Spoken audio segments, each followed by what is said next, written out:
मायूसी हो रही है मुझे देख। अगर आप एहतजाज नहीं कर सकते तो मुझे तो करने देना। कि तुम वही कजन हो जिसने अपनी सगी बहन के शौहर से शादी की। हो जाओ यहाँ से। सुन लिया आप लोगों ने? वो जबरदस्ती महरीन को मुसल्लत कर रही है आपके ऊपर। सबूत दिखाओ आप लोग।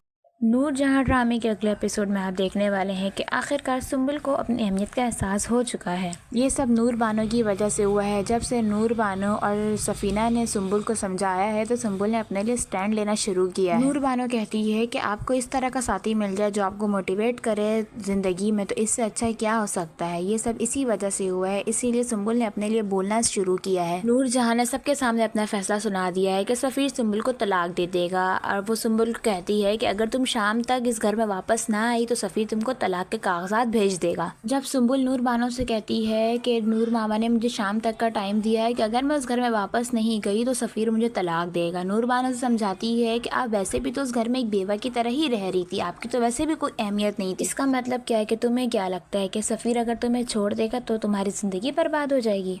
तुम सफ़ीर से बेहतर शख्स डिज़र्व करती हो। अब तो तुमने जॉब भी शुरू कर दी, तुम अपनी ज़िंदगी में आगे बढ़ जाओ और पीछे जो कुछ भी हुआ तुम उन सब को भूल जाओ। ये सब सुन के सुंबुल बहुत ज़्यादा शर्मिंदा होती है और कहती है नूर बानो तुम मुझे माफ़ कर दो, मुझे नहीं पता था कि नूर मामा कैसी हैं, मैं तुम लोगों की बातें सुनकर उनको बताती थी, इसलिए तुम मुझे माफ़ कर दो। तुमने मेरा हौसला बढ़ाया, तुमने मेरा इतना साथ दिया। नूर बानो कहती है कि तुम्हें मुझसे माफ़ी मांगने की ज़रूरत नहीं है, तुम ये सोचो कि तुमको आगे क्या करना है। सुंबुल कहती है कि हाँ मैंने सोच लिया कि मुझे क्या करना है। सुंबुल नूर बानो के घर में रह रही होती है शाह महल में, वहाँ पर नूरजहां भी आ जाती है। वो सुंबुल को बातें सुनाने लगती है कि तुम्हारा तो कोई ठिकाना नहीं है, तुम तो यहाँ नूर बानो की इसमें रह रही हो, तुम मेरे साथ घर चलो, तुमको तो पता है कि तुम्हारे घर में क्या हैसियत थी, तुम्हारे घर में सिर्फ एक नौकरानी की हैसियत थी, मैंने तुम पे कितने एहसानात किए, तुम्हें इस घर में शादी करके लेकर। ये सब सुन के सुंबुल भी बोल पड़ती है कि आपके मेरे क्या एहसानात थे, आपने मेरे ऊपर क्या किया वो मैं बहुत अच्छी तरह से जानती हूँ। मुझे तो अब अपनी सेल्फ रिस्पेक्ट का एहसास हुआ है, मुझे तो मालूम ही नहीं था कि कौन धोखेबाज है और कौन अच्छा इंसान है। सुंबुल कहती है कि अब मुझे बहुत अच्छे से पता चल गया है कि अपने ही घर में फसाद डलवाने वाली आप हैं। मज़ीद ड्रामा रिव्यूज़ के लिए हमारे चैनल को लाजमी सब्सक्राइब करें।